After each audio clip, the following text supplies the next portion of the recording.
attempt number 2 because my camera just was super weird and like corrupted my video file. So hi, welcome back to my channel. My name is the Modern Literary Witch, although after today you will now know me as the True Crime Oracle. I'm gonna get a couple of housekeeping things out of the way. Number 1, this video is unedited. No editing is being done to this. I don't have time, I don't have a computer that can handle it right now. So many other problems. I also know that I'm using the native audio on my camera, so if I don't sound good, that is why. I am aware. But I've been dying to do this reading. I'm really frustrated because I was hoping to get this done and I'm running out of time. So yeah, video's unedited, audio might be terrible, and I'm doing a name change on this channel, and I'll talk about that later. I don't really care about that right now. What I do care about is the reading. So I'm gonna skip all my summary stuff and just get straight to the meat of it, and we'll circle back on this at a later date. But today I'm gonna do a reading on the Karen Read trial jury, specifically jury deliberations. We're waiting to hear back on a verdict, and there's a lot of rumors and a lot of thoughts floating about on the internet, and I'm curious. So my first card that I pulled at the top here is an Ace of Cups, and that was a identifier card for Karen Read, and I think that was a pretty apt card. The Ace of Cups is, a very emotional card. It's a new feeling, a new situation, and yeah, I think she's feeling a lot of feelings right now and a whole lot of new ones as she waits for this jury to decide on her fate, on whether or not she will serve the rest of her life in prison or be able to go home and sleep in her own bed.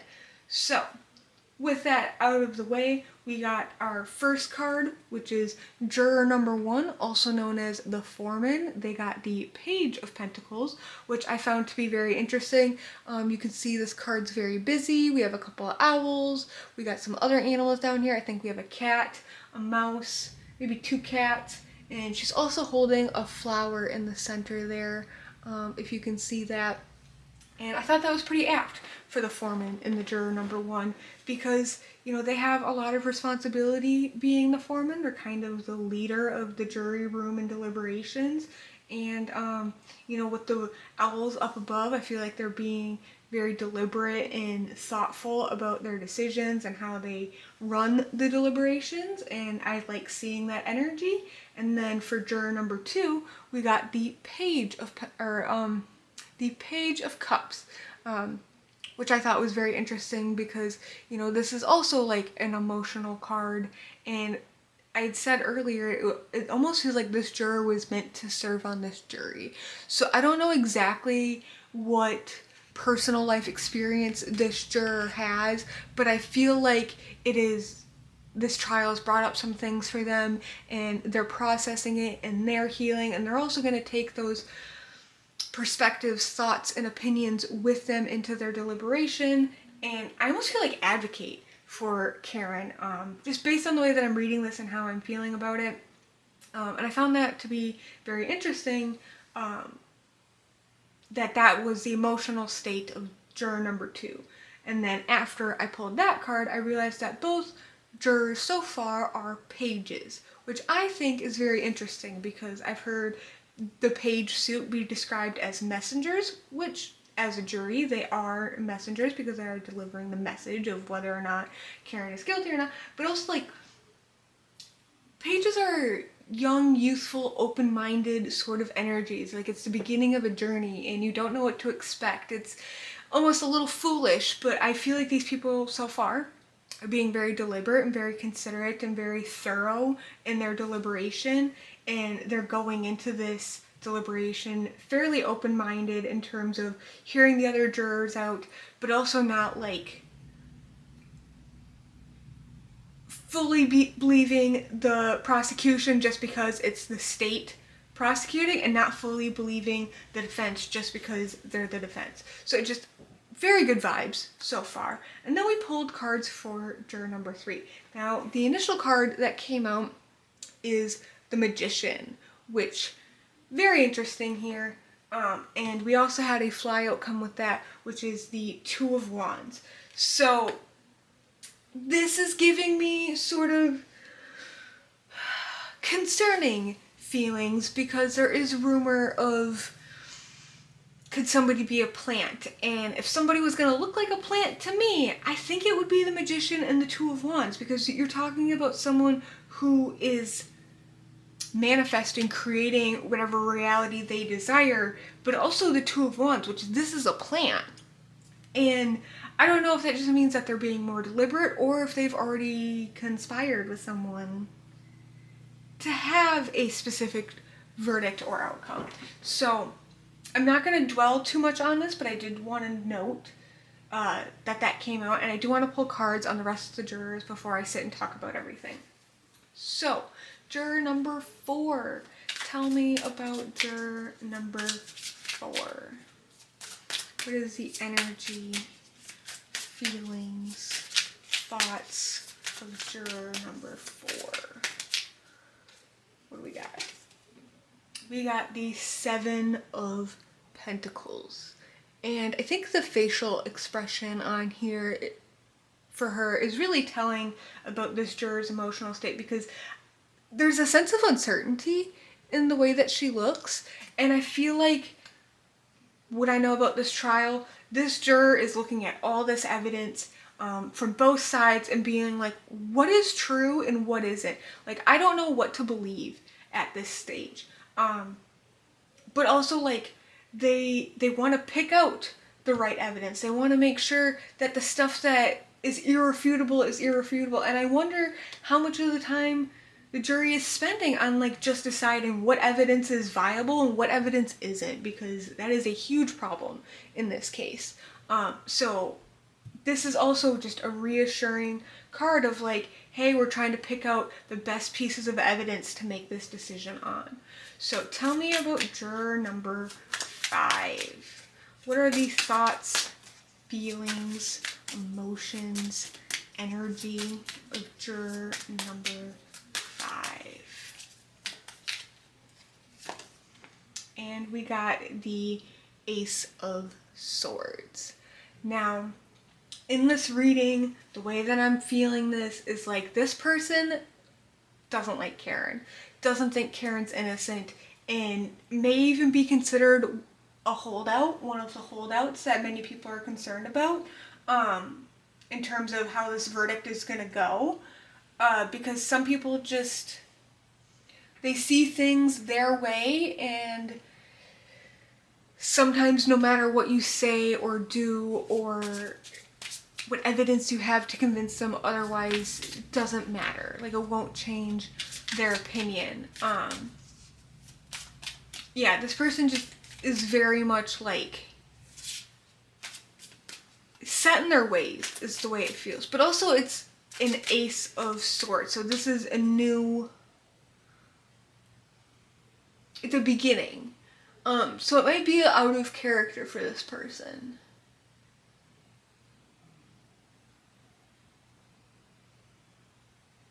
I don't know, I also feel regret. Like, regret that they're on this jury, that they have to make this decision. Like, they wish they could have had a different case to, like, have to serve as a juror on. I don't know, I feel weird about this one. But we're gonna move on because I want to get to know juror number 6. Tell me about juror number 6. We got the Hermit. Oh, can you see that? Let me try that again. Can you see that? We have the Hermit. So this juror is a bit of a loner. I wouldn't be surprised if they're not very talkative, not very vocal. And sometimes when you're in, we'll call it a group project, it can be really difficult when you have, like, that one person that just, like, never says anything or has anything to offer, and is just, like, always watching and kind of creeping in the background. So this person, they don't feel apathetic. They just feel introverted. Like, they have a lot of thoughts. They just don't care to share them out loud, and probably won't share their thoughts until asked what their vote is, what their decision is. So the next juror, juror number 7, we have the King of Pentacles. Now, this is a leader. This is someone who probably makes good money in his his regular life, his professional life, and is probably a bit strong-headed, stubborn. So whatever way this juror leans, like, it is very hard to sway them. But I don't think this indicates what way he would potentially lean. And the strength card came out while I was talking about him, and that's not surprising. Again, that's stubbornness. So tell me about 1, 2, 3, 4, 5, 6, 7, juror number 8. Tell me a little bit about juror number 8. Ooh, we got 2 cards again. We have, this is almost more concerning. Okay, we have the 10 of Pentacles and the Wheel of Fortune. So I think this is really interesting. So this is someone with legacy, someone with establishment. We also have the Wheel of Fortune, which almost feels like this could be a holdout, as because the Wheel of Fortune feels like I'm determining your fate. It's interesting this juror is sitting right across from this one. It also might be a sign of like this juror was meant to sit on this jury. Let's get the rest of the jurors and then we'll dive real deep into everybody. So, juror number 9. Tell me about juror number 9. Ooh. We got the 6 of Pentacles.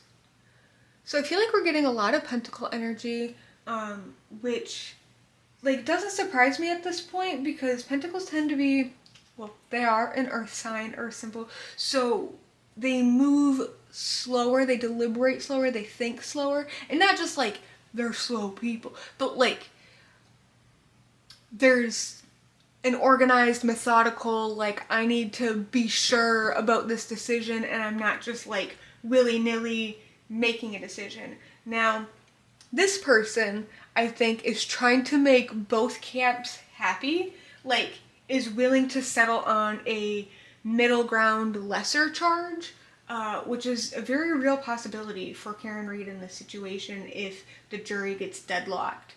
They might just settle on a compromising lesser charge to some degree, but we'll see what happens with the last 3 jurors. So that was 9. Tell me about juror number 10.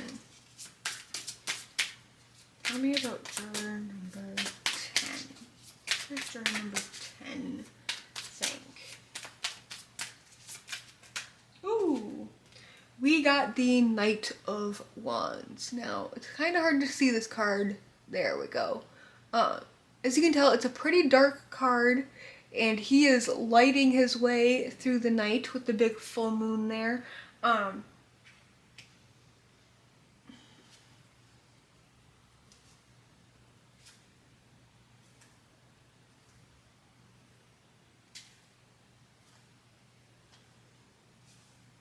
don't know, this person just feels dark to me. Like either they've had dark fantasies or they've thought about things. Not that they've ever acted on those things, but that they have this sort of brain and thought process who can understand people who do things for not the best intentions. I'm gonna be honest, I feel like this kind of favors Karen a little bit because this person seems to me like they've seen corrupt people before, they've interacted with corrupt people before, so potentially maybe learning that there's corrupt people involved in this case isn't surprising because they know people that are just like that or have said things like that or have done things like that. It's not shocking. It's not, oh my god, shock and horror. And if you follow the case, you know exactly what that means.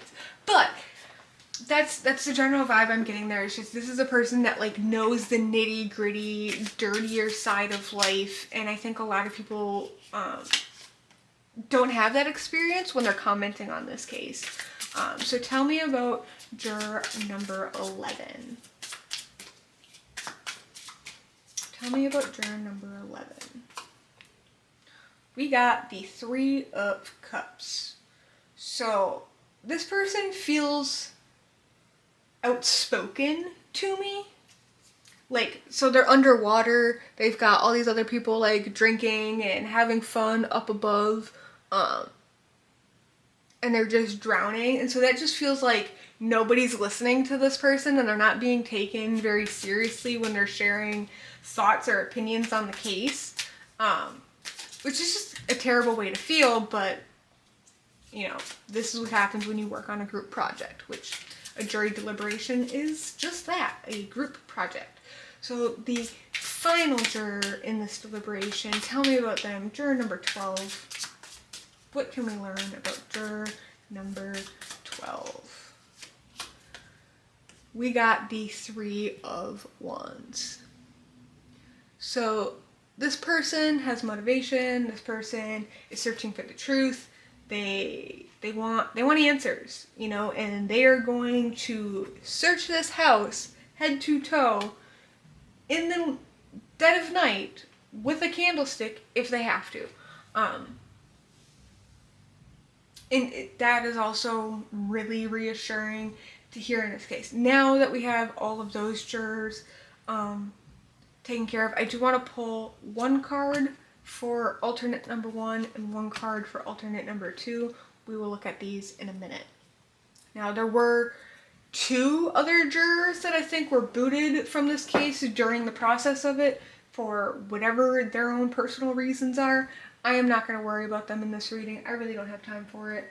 I only have a couple of minutes and I want to focus on this and wrap this up for you. So far this jury is trying. Like, I can see why, after reading this, why it's kind of taking some time, because I do think there are multiple people who aren't fully convinced that Karen Read is innocent. Now, if you're not following this case and you have no idea what I'm talking about, the gist of it is 90% of the population, particularly on the internet, does not believe Karen Read is guilty of this crime, does not believe that she hit John O'Keefe with her car in any shape, form, fashion, or manner. Now, the other 10% of the internet believes the exact opposite, and they think it's preposterous that the Massachusetts State Police and the Canton PD would ever do some nefarious shit. They also may or may not believe that it is absolutely preposterous that a Boston police officer would intentionally and or accidentally murder a fellow Boston police officer and leave him on his front lawn. Now, we could debate all this all night if you wanted to, but that's their job. That's the jury's job. And with those facts in mind, I can see some people that are taking it very seriously. I have some people maybe taking advantage of a situation. It's hard to tell. I can see some people are trying to find the middle ground.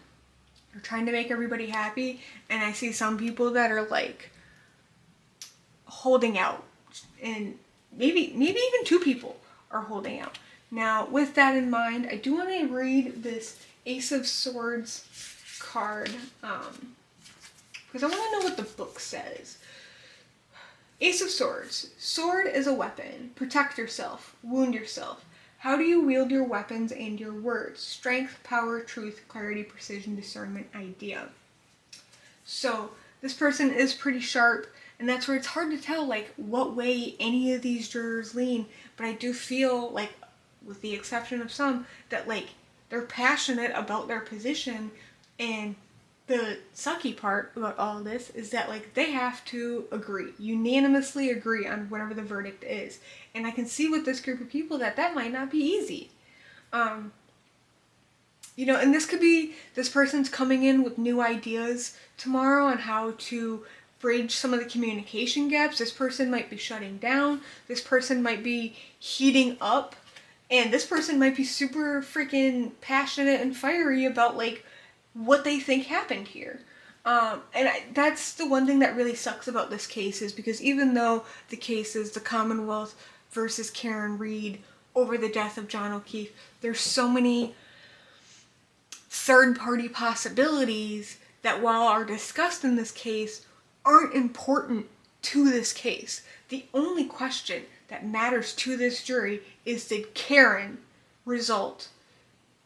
I take that back. The only question that matters to this jury is whether Karen intentionally or unintentionally hit John O'Keefe with her vehicle.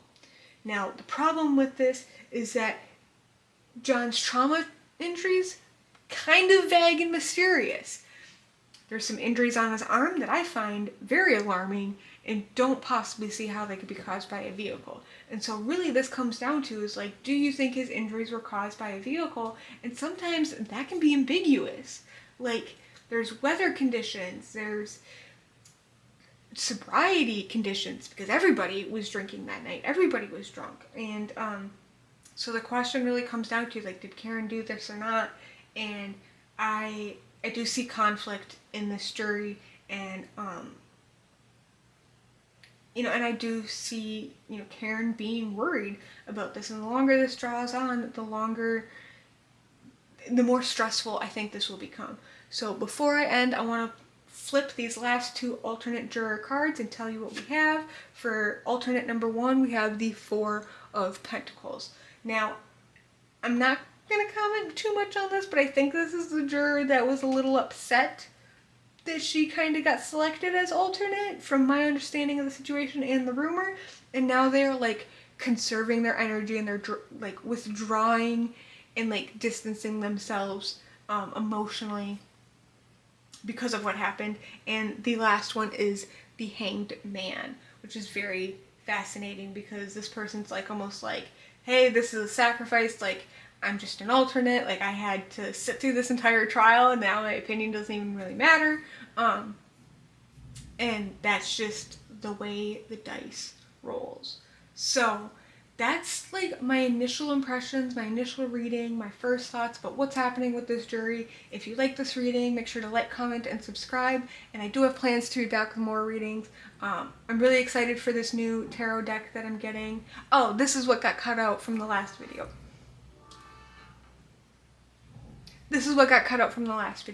So, in addition to doing a name change on this channel, which is now going to be known as the True Crime Oracle, because that's all I ever do on this channel, I ordered a new deck of tarot cards, oracle cards, whatever you want to call them, and they're like true crime related and inspired, and there's like 100+ cards.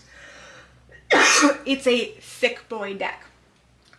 And the creator that I ordered from, her name is The Reckoning on YouTube. She has a whole bunch of tarot readings using that deck that I just talked about on the Karen Reed, John O'Keefe situation. So if you have more thoughts, concerns, questions about that, I highly recommend you go to her channel, check her out.